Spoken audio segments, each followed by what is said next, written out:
Lahat. May ituturo ko sa inyo ngayon tungkol sa pagkabit ng speaker sa amplifier. Kung paano tamang pagkakabit ng speaker.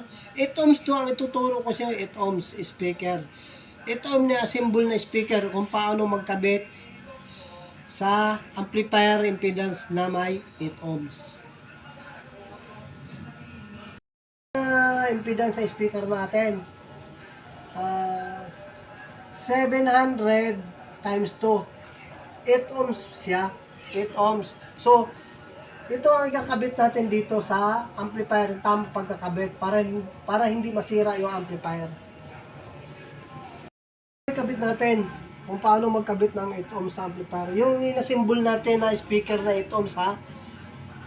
For example, ito yung inasimbol natin na speaker na ito.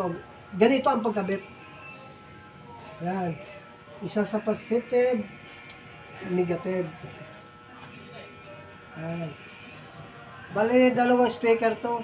Tapos yung isang speaker, ikabit mo rin dito.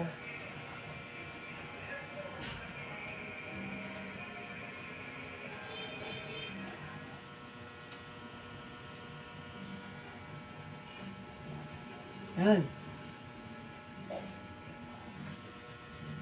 Yan. Yan ang pagkabit ng speaker. 8 ohms. 4 channel yan. 4 channel yan. Yung terminal. So, ito, ang 8 ohms lang, 8 ohms na speaker, ito yung unang kabit ko sa unang speaker na 8 ohms. Pangalawa, ito yung sa left. Dito ko kinakabit yung isang 8 ohms. So, bali dalawa. 8 ohms. Una sa right, sa taas, at saka isa sa left sa baba. Yan po yung tamang pagkabit ng 8 ohms speaker. Para maingatan natin yung amplifier natin.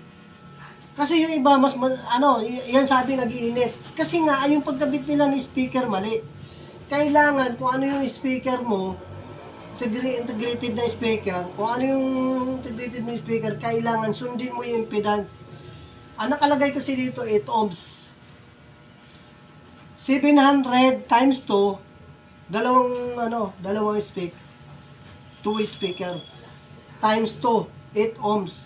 So ito yung unang speaker, ito yung pangalawang speaker.